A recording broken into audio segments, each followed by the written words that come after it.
We live in an era marked by a strange contradiction. We have never been so connected and at the same time, so lost. People go about their routines, post smiling photos, meet deadlines, respond to messages, produce, but internally, something is not right.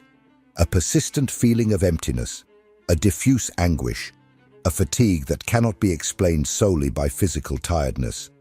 The modern individual, even surrounded by stimuli, lives an inner silence that screams. And the most frightening thing is that this widespread malaise does not stem from great external catastrophes such as wars or natural disasters. It arises precisely from the absence of visible ruptures. It emerges in the everyday life that repeats without questioning, in the accelerated routine that does not allow for pauses, in the constant pressure to be productive, successful, and happy. For many, this feeling of being lost is treated as a weakness, as if it were a personal error, an individual failure to adapt to the world. But, in fact, it may be the most lucid symptom of all. Feeling lost today can mean being awake in a world that has fallen asleep amid algorithms, performance metrics, and empty promises of progress. The contemporary individual does not live a crisis due to a lack of options. They live a crisis because there are too many options, too many distractions, too much information, too many demands. And in the midst of all this, they lose the essential, the connection with themselves, with the present, with the most basic sense of being alive. It is within this scenario that the ideas of Albert Camus resonate powerfully once again. Camus, a 20th century Algerian philosopher and writer, lived in a time of evident collapse, world wars, genocides, the nuclear threat. His generation witnessed the bankruptcy of the grand promises of Western civilization, and in the face of all this, Camus posed a brutally simple question: is life still worth living? This was not a theoretical question, it was a matter of existential survival. If the world no longer offers guarantees, if political, religious, or economic discourses have failed to provide us with security or meaning, how do we go on?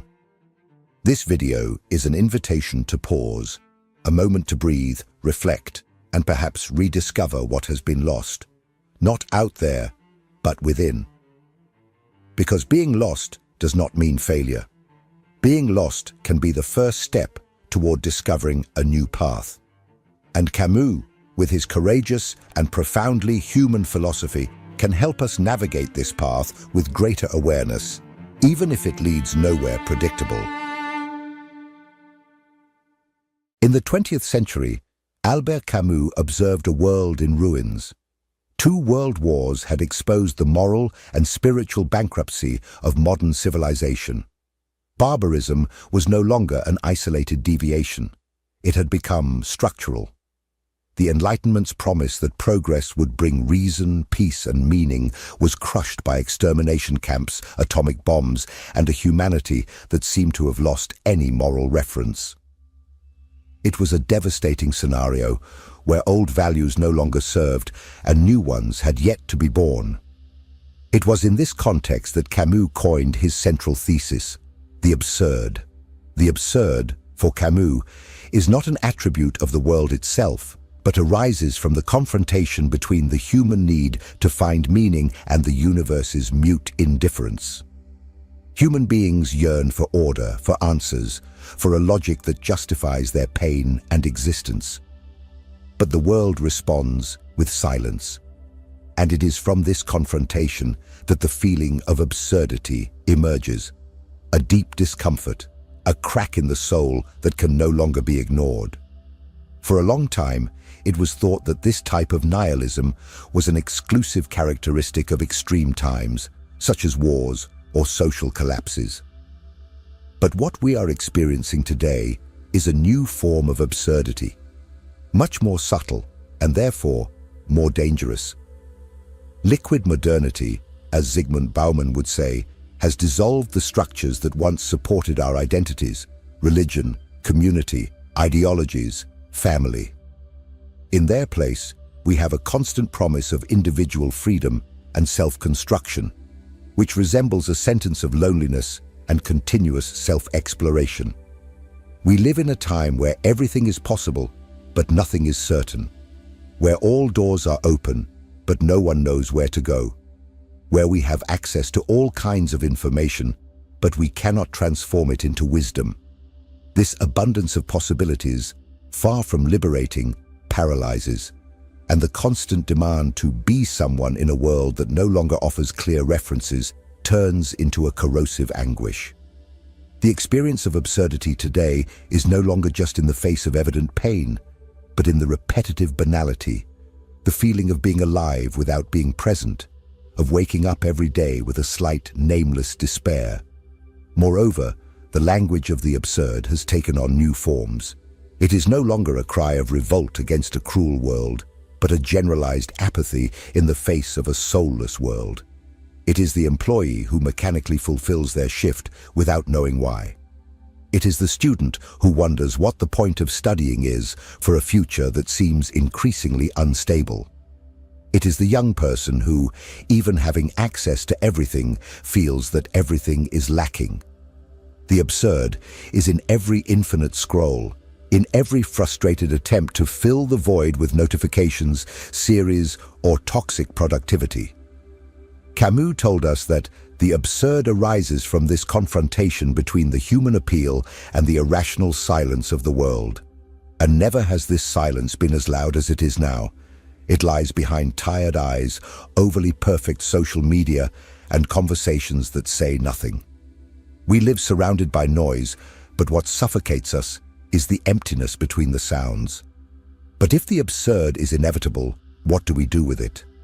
This was Camus's true obsession, and this is where we enter the central question he proposes. In the face of the absurd, there are only two options: despair or revolt. In the next part, we will understand how Camus transforms the feeling of absurdity not into defeat, but into a starting point. A silent call for a type of revolt that begins not with screams, but with presence. If this content is making sense to you, click the subscribe button and subscribe to the channel. Thank you for your support. The most dangerous war of our time is not fought with weapons or armies, but with distractions. The enemy is not visible, has no face, and precisely because of that, it is so effective. It operates in silence, in the glow of screens, in the sounds of notifications, in the constant sense of urgency that keeps us on alert, even when nothing real is happening. It is a war against our presence, a war we are losing every day, even without realizing it. Camus said that human beings need to experience the world directly, to feel the sun on their skin, hear the wind, touch reality with their own senses, to regain some sense of belonging to existence. But we live in a society where direct experience is being replaced by carefully constructed simulations. The feed has become more real than the face. External validation has become more important than self-knowledge. The now has been replaced by the next. The logic of digital acceleration has devastating effects on the human psyche. We have never been so stimulated and at the same time so empty. We jump from one task to another, from one video to the next, from one browser tab to 3 more, without ever really committing to anything. We live in draft mode, in incomplete versions of ourselves. Attention, which should be an act of presence, has been hijacked by systems that monetize our time, our anxiety, and our need for meaning. It is not just a technology addiction, it is a new architecture of reality, where everything is designed to keep you entertained, but never awake. Social media has turned our lives into performance showcases, where we are, at the same time, both product and spectator. We come to exist, not by what we feel, but by what we show. Identity fragments, intimacy disappears, and in place of depth, the addictive superficiality of instant content takes over. This digital structure, which promises connection, has in practice produced isolation. Conversations become shallower. Listening is lost. The pause, which was a space for reflection, is now immediately filled with stimulation. Silence becomes unbearable. But it is precisely in silence that consciousness emerges. And that is exactly why the system eliminates it. Camus argued that human beings need to fully inhabit their existence, even knowing that it is absurd. And for that, one must be present. But how to be present in a world that rewards distraction and penalizes introspection? How to live deeply in a culture that venerates speed and despises silence? The truth is that without realizing it, we have become accomplices of a reality that disconnects us from ourselves.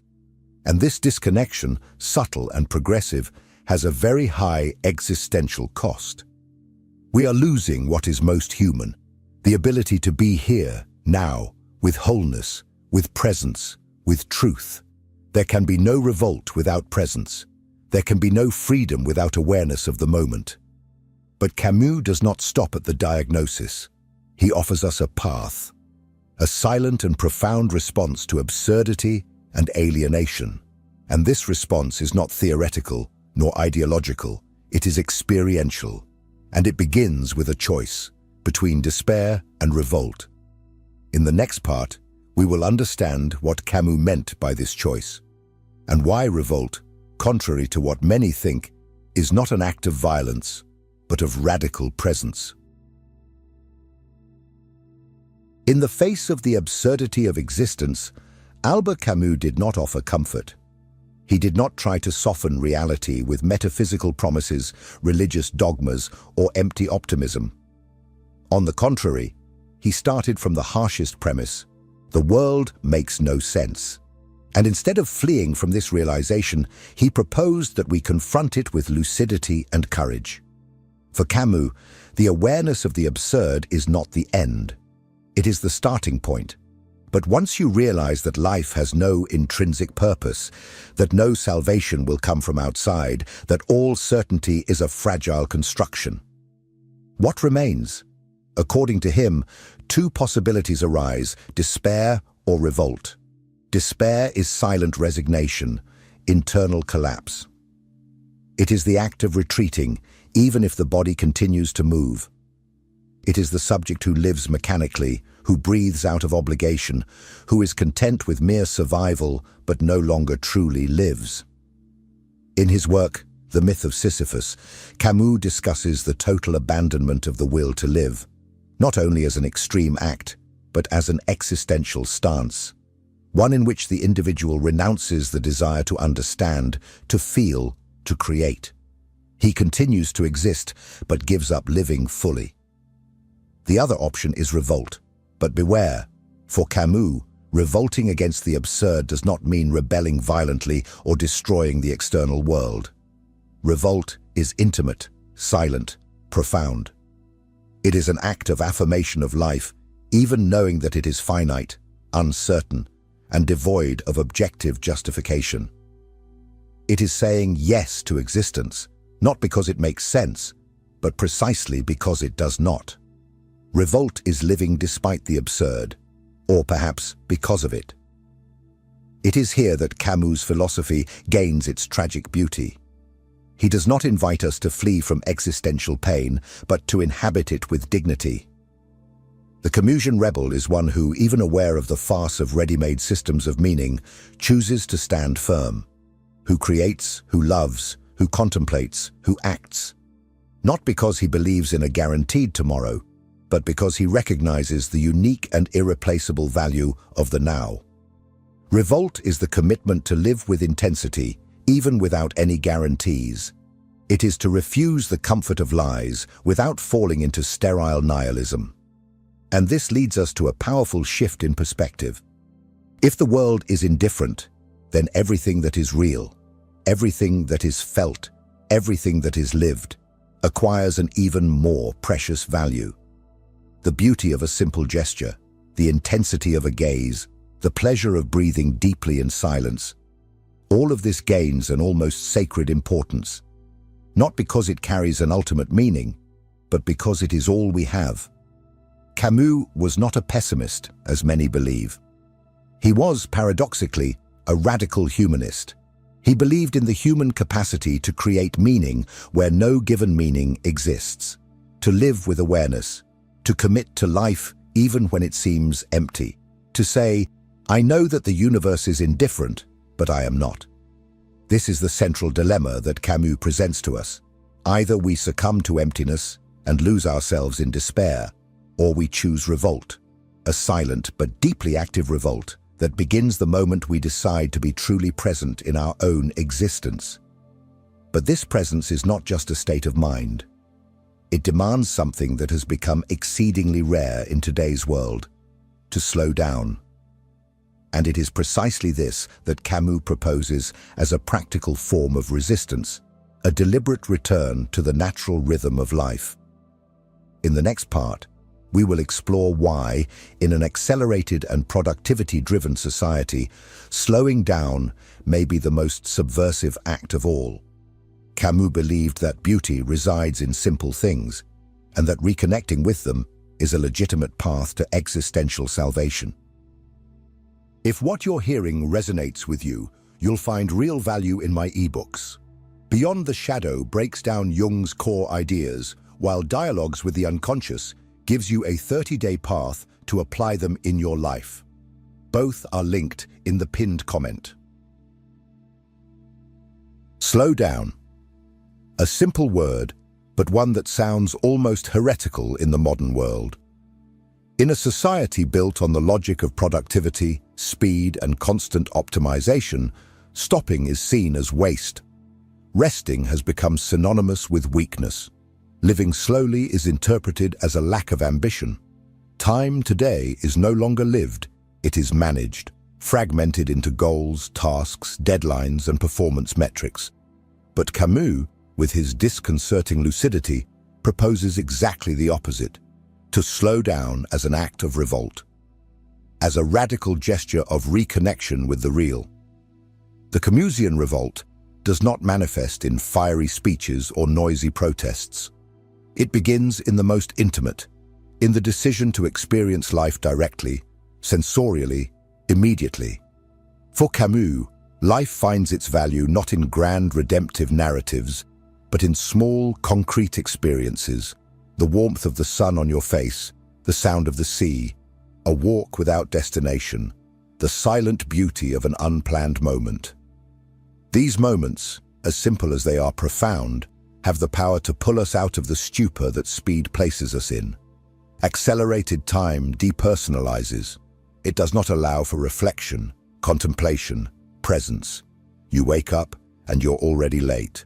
You eat while answering emails. You walk, with headphones cancelling the world around you. Everything is urgent, everything is for yesterday, and in this urgency, the human being dissolves. The I becomes a functional operator, an avatar of oneself, spinning in the gears of a system that demands constant efficiency but never delivers real meaning. To slow down in this context is to reclaim the dignity of experience. It is to say no to a world that wants to turn you into a machine. It is to claim the right to feel, to be present, to reconnect with the body, with the organic time of things.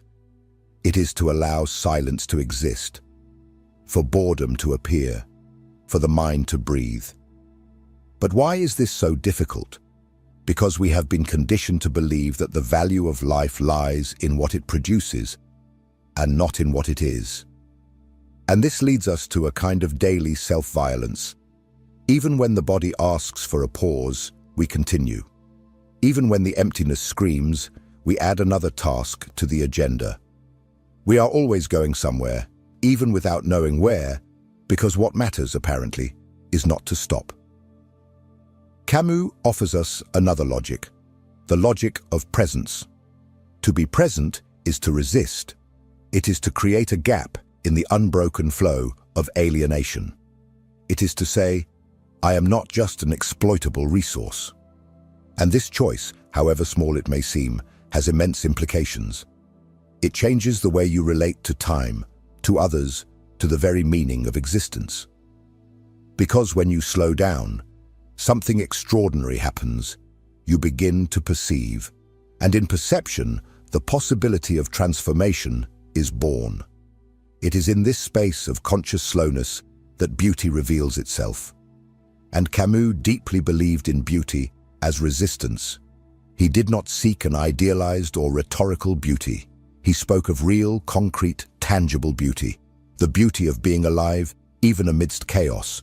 The beauty of an ordinary afternoon, of a sincere conversation, of a creation made by hand, of a moment that does not need to be recorded because it is fully lived. To slow down, therefore, is to allow oneself to exist outside the logic of the machine. It is to reclaim human time within mechanical time. And this is not passivity. This is rebellion, the most silent and perhaps the most transformative of all. But accepting slowness as a way of life also implies accepting something even more challenging, the absence of guarantees. Because by stepping out of autopilot, we confront the raw truth of existence. It promises nothing. And it is precisely here that Camus leads us to his most liberating idea. Freedom is born when we accept the absurd in its entirety. In the next part, we will explore how this acceptance, far from being resignation, can become the fertile ground for a deep inner freedom. A freedom that does not depend on imposed meaning, but on the courage to live without masks. Most people spend their lives trying to escape the absurd. They seek absolute answers, ready-made belief systems, success formulas, promises of salvation, anything that alleviates the discomfort of living in a world without guarantees. The illusion of control is an existential crutch. It offers security, even if it is manufactured security. Camus, however, takes the opposite path. He does not try to soften the anguish. He walks right into the center of it.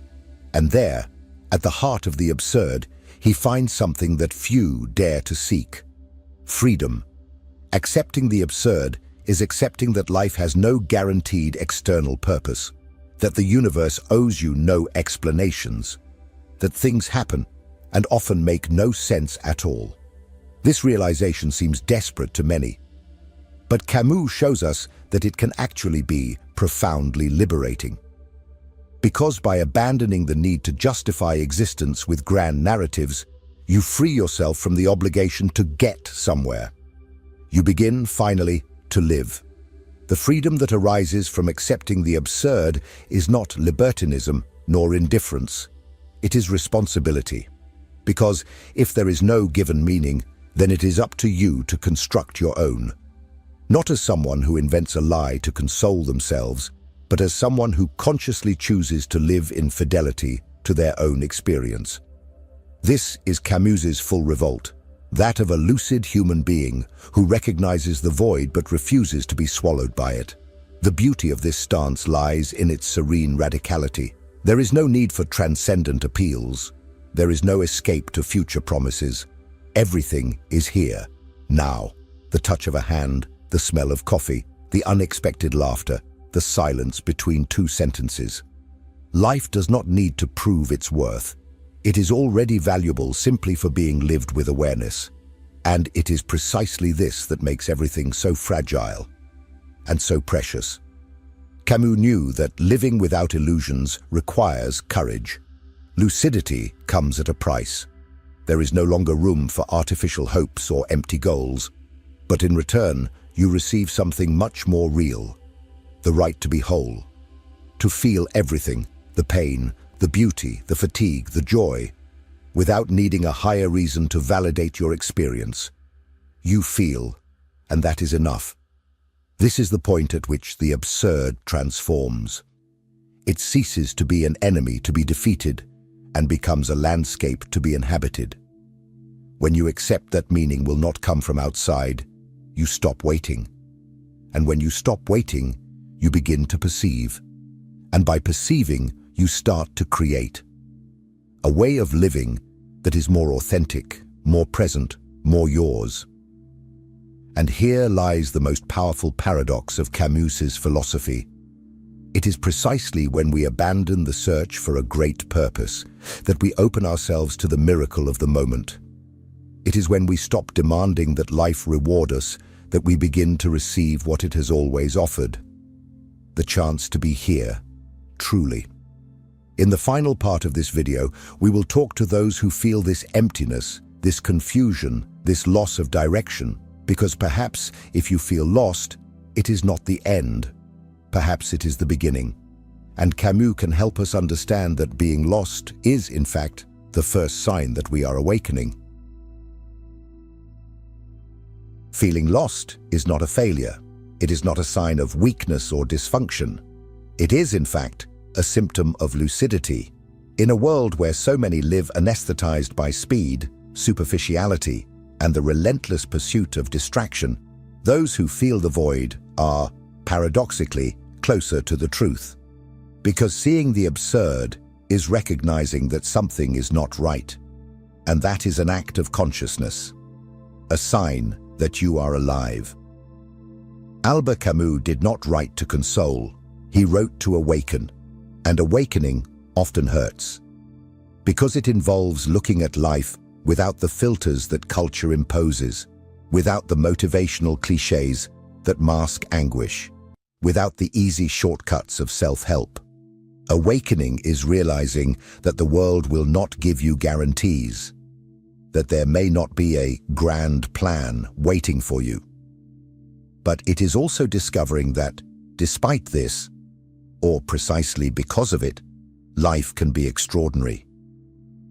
You are not broken. You are in touch with a layer of reality that many avoid. You are perceiving the fragility of existence, the impermanence of everything, the inconsistency of the promises made to you. This is not the end of the road, it is the beginning. Because only those who see themselves without ground truly begin to build with their own feet. It is at this moment that true freedom is born. Not the freedom to do everything you want, but the freedom to say yes to life, exactly as it is. Camus offers us a philosophy for those who are tired of pretending. For those who no longer find meaning in ready-made narratives, in illusory goals, in social performances. He speaks to those who stopped halfway and thought, "I no longer know who I am." To those who looked around and did not recognize themselves in the world, and instead of retreating, decided to stay, decided to look at the void without blinking, and found there a silent form of meaning, the beauty of being alive even without knowing why. The revolt that Camus proposes is a practice. It is the daily cultivation of presence. It is the care for the details that haste ignores. It is the commitment to the moment. It is the construction of a meaning that does not impose itself from the outside, but emerges from within, from the way you live each moment. Not as one who awaits a revelation, but as one who decides that being here is already enough. And if you have made it this far, you may also be in this process of awakening. You may be rediscovering the beauty of what cannot be explained, the depth of what can only be felt. If this video made sense to you, or even if it caused you discomfort, write in the comments. Say, "I am waking up." Not for others to see you, but so that you can hear your own voice amidst the noise. You are not alone. And even if the world insists on distracting you, there will always be a space of silence where the truth can still be felt. And it is in this space, in this small gap in the absurd, that something truly human begins.